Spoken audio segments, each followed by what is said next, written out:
कुछ मत, क्योंकि घर में आटा जो थोड़ा सा आटा बचा हुआ है और सब्जियां वगैरह भी ख़त्म थी। 2 बार से तो मैंने बाजार ही नहीं करी, तो वो तो सब। Hello YouTube family, good morning, नमस्कार। कैसे हैं आप लोग? उम्मीद करती हूँ आप सभी अच्छे होंगे और मैं भी अच्छी हूँ। और सुबह का लगभग 7:30 हो गया है और आज का ब्लॉग जो है मेरा 7:30 बजे स्टार्ट हो रहा है। तो फ्रेंड, कुछ दिनों से मैं आपको बताना चाहती हूँ कि मैं बहुत ही ज़्यादा दुखी हूँ, क्योंकि कुछ दिन पहले अभी मेरी नानी हॉस्पिटल में एडमिट थी और वो गई थी अपनी आंखों का ऑपरेशन कराने के लिए, जो मोतियाबिंद था। और ऑपरेशन की जगह फ्रेंड उल्टा ही हो गया उनके साथ में, वो गिर गई। जो मतलब पेशेंट की जो खाट होती है उसी पे से गिर गई, बेड पे से, और काफ़ी चोट आई उनके।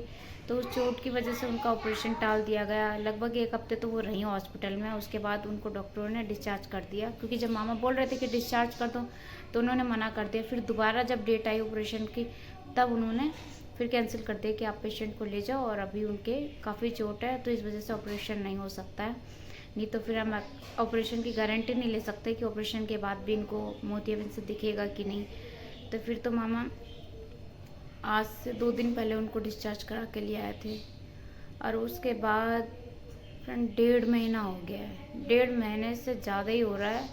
हमारे हस्बैंड जहाँ काम करते हैं, जॉब करते हैं, वहाँ से मालिक ने सैलरी वगैरह नहीं दी है। और हमेशा ही यही रहता है कि 1.5-2 महीने हो जाते हैं तभी सैलरी मिलती है।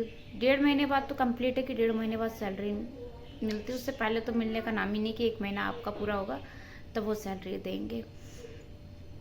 आप ये बताइए कि कोई अगर रेंट पर रह रहा है, अपना घर होता है उसके भी खर्चे होते हैं, रेंट पर रहता है उसके भी खर्चे होते हैं। और ऐसा भी नहीं कि मालिक गरीब हो। मालिक इतना अमीर है, पूछे मत। उसकी दुनिया भर की कंपनियां चल रही हैं, देहरादून में, भोपाल में, पता नहीं कहाँ कहाँ कंपनियां चल रही हैं। ठीक है, फार्म हाउस में रहता है वो, इतना पैसे वाला है। पूरे स्टाफ को उसने पैसा दे दिया सैलरी का, और जो कंपनियों में बंदे होते हैं उनको भी पैसा दे दिया, जो भी लेबर वगैरह होती है, जो भी होते हैं कंपनी में, सबको पैसे दे दिए। बस मेरे हस्बैंड के पैसे रोक लिए उसने। हस्बैंड ने कल मांगे पैसे कि सर पैसे दे दो, तो बोला कि अभी नहीं दूंगा, 25 तारीख के बाद दूंगा। तो आप ये बताइए, अगर कोई रेंट पर रह रहा है, 1 महीने बाद ज़्यादा से ज़्यादा जो हम भी राशनिंग वगैरह भराते हैं 1-1.5 महीने की होती है, चलो कोई बात नहीं, चल जाएगी जैसे तैसे। उसके बावजूद भी तो खर्चे होते हैं, रोज़ के खर्चे होते हैं, महंगाई इतनी है। अभी तो बच्चों के स्कूल नहीं चल रहे, नहीं तो रोज़ का किराया भाड़ा ये सब चाहिए होता है। और मैं तो किसी का 1 रुपया रखती भी नहीं हूँ कि मैं पेंडिंग करके चलूँ कि 2 महीने पे मैं दूंगी या 3 महीने पे। मैं जहाँ रेंट पे आज तक रहती चली आ रही हूँ। अभी तो मैं सेपरेट में हूँ, पहले शेयरिंग में रहती थी। एक एक वाले जो रूम होते थे, लैट्रिन बाथरूम शेयर करना पड़ता था, वहाँ पे भी रही हूँ मैं। मैंने लॉकडाउन में भी किसी का किराया नहीं रोका। अपने बच्चों के गुल्लक से निकाल निकाल के मैं किराया भाड़ा भरती चली आ रही हूँ।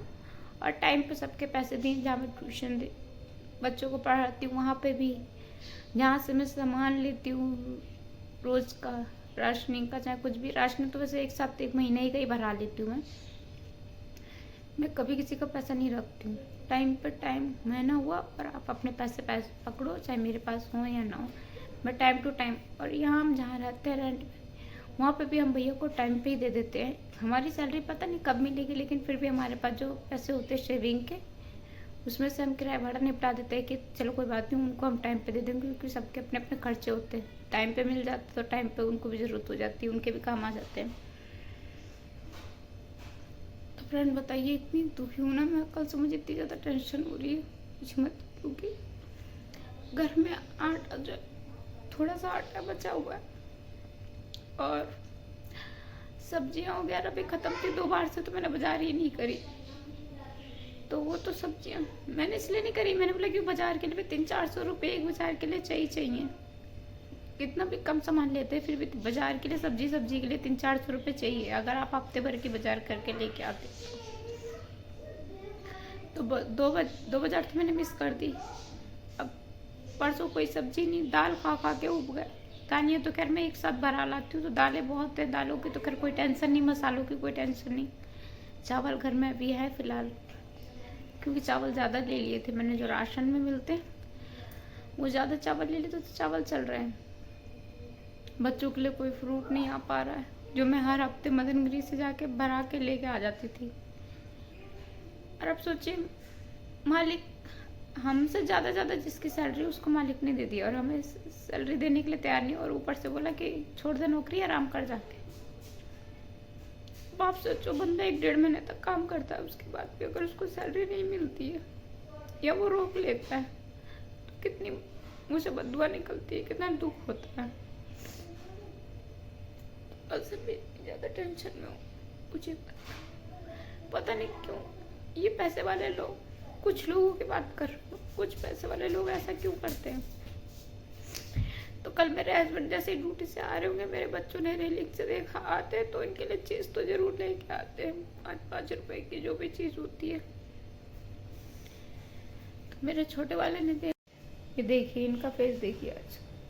कार्तिक तो उठ गया यहाँ से, क्योंकि वो भी कच्ची में बैठा था, कह रहा कि मम्मी मैं कपड़े पहन के आ जाता हूँ। और थोड़ी सी क्लिप में ज़रूर डालूंगी जो उसमें हर्षु कल क्या कह रहा था, वो मैं आपको जरूर बताऊंगी क्या कह रहा था। हर्षु इधर हो, पापा से चीज़ मांगोगे? क्यों? पैसे नहीं है। पैसे नहीं है? मालिक ने पैसे नहीं दिए?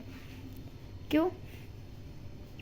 पापा को भगा दिया नौकरी से। नौकरी से भगा दिया? तो जब मेरे छोटे वाले बेटे ने देखा कि पापा आ गए तो कह रहा मम्मी पापा आ गए, जल्दी आ गए थे क्योंकि मालिक ने बोला कि जा, नहीं तो गाली वाली दे दूंगा और अपना आराम कर जाके। तो मेरे से हर्षु बोल रहा है, मैं बालकनी में बैठती कि मम्मी पापा आ गए, जल्दी क्यों आ गए? तो मैंने बोला बाबू पापा को ना नौकरी से निकल दिया है और सैलरी भी नहीं दी। तो वो सोचो 4 साल का, अभी 5 साल का पूरा हो जाएगा कुछ टाइम बाद, 1 महीने बाद। तो बोला कि मम्मी आज मैं पापा से चीज़ नहीं मांगूंगा और आज घर में जो कुछ रखा हो वो दे देना, वो मैं खा लूँगा, नहीं तो चीज़ का तो पीछे ही नहीं छोड़ता है। तो कल से मैं इतनी टेंशन में हूँ। कल पैसे मेरे पास कुछ पैसे रखे हुए थे, 300 रुपये लेके मैं बाजार गई, आलू वगैरह जो भी ख़त्म थे, आलू प्याज टमाटर कुछ भी नहीं था, वो सब लेके आई। 300 रुपये में तो बाजार ही हो गई। और इतनी टेंशन में हूँ ना, समझ में नहीं आ रहा है कि ऐसा क्यों करते हैं गरीब लोगों के साथ में ये लोग, कि दुनिया भर का पैसा ऐशो आराम में उड़ा देते हैं, लेकिन जो 1-1.5 महीने तक मेहनत करता है उसके बदले पैसे देने के लिए तैयार नहीं। पर ये बातें इसलिए यूट्यूब फैमिली से शेयर कर लेती हूँ जो मेरी 1500 ऊपर की फैमिली है। आप लोग बताना ये चीज़ सही है या गलत है?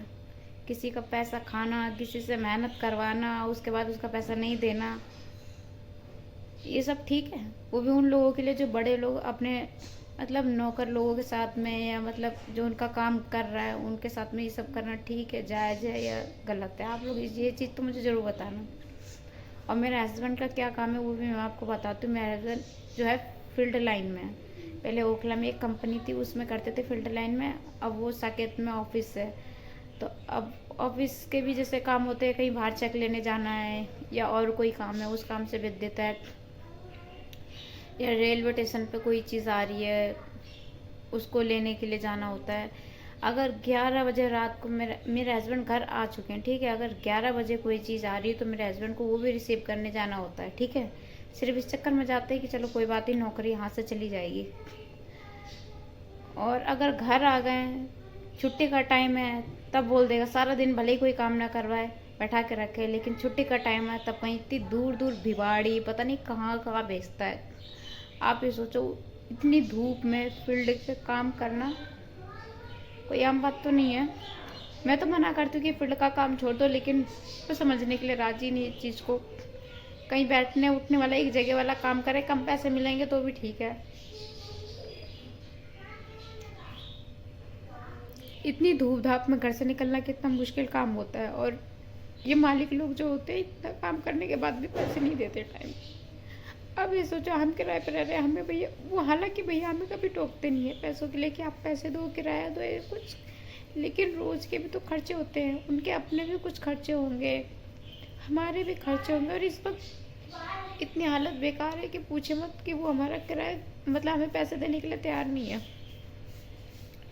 तो यही चीज़ आपको बताना चाहती हूँ कि आप लोग बताना कि जो बंदा दिन दोपहरी भागा दौड़ी जब घर पे आ गया, घर पे से भी बुला लिया कि यहाँ जाना है या वहाँ जाना है, मेरे हस्बैंड सुबह कभी 6 बजे कभी 5 बजे कोई भी माल आ रहा है या कोई सामान आ रहा है, ऐसा तो भारी कोई माल नहीं होता, लेकिन फिर भी कभी भोपाल से कोई चीज़ लग के आती है, कभी कुछ। उनको हमेशा कहीं रेलवे स्टेशन, कभी कहीं ना कहीं, कभी भिवाड़ी चेक लेने के लिए जाना होता है, कभी कहीं दूर दूर के छोटे मोटे काम, फील्ड के काम जो भी होते हैं, या कभी कंपनी का कोई सामान होता है वो लाने जाना होता है। कभी मैडम ने अपना कोई सामान लाने के लिए दे दिया कि ये काम लेकर, लेकिन वो लेके आते इतनी धूप में। खाना भी बेचती हूँ ना कभी, तो खाना खाने का भी उनको टाइम नहीं होता। जिसके लिए काम सोच लो वो भी खाने का टाइम नहीं होता है, तो भी ऐसे मालिक जो होते हैं समझने के लिए तैयार नहीं। तो चलती हूँ दोस्त, मन कल से मेरा बहुत दुखी हो रहा था, बहुत परेशान था, इसलिए सोचा कि आप लोगों के साथ शेयर कर लूँ।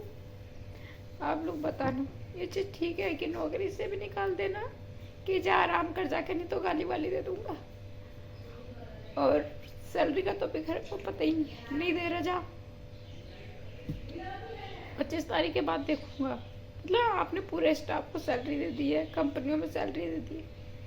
जिसकी कम सैलरी है, जो धूप धाप में इधर उधर भाग भाग के काम कर रहा है, आपके हर वक्त आपके लिए हाजिर है, आपने उसी को मना कर दिया।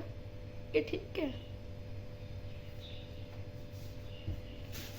तो यही है दोस्तों मेरा आज का ब्लॉग। उम्मीद करती हूँ कि आपको पसंद आया होगा। अगर पसंद आया तो प्लीज़ मुझे ज़्यादा से ज़्यादा सपोर्ट कीजिए, क्योंकि मेरे 1500 सब्सक्राइबर की तो फैमिली हो चुकी है। इसीलिए मैं चाहती हूँ कि आप लोग मुझे सपोर्ट करें और जल्दी से जल्दी मुझे आगे बढ़ाएं। तो चलते दोस्तों, इस ब्लॉग को यहीं एंड करती हूँ, दूसरा ब्लॉग जरूर चालू करूँगी। तब तक के लिए अपना ख्याल रखिए।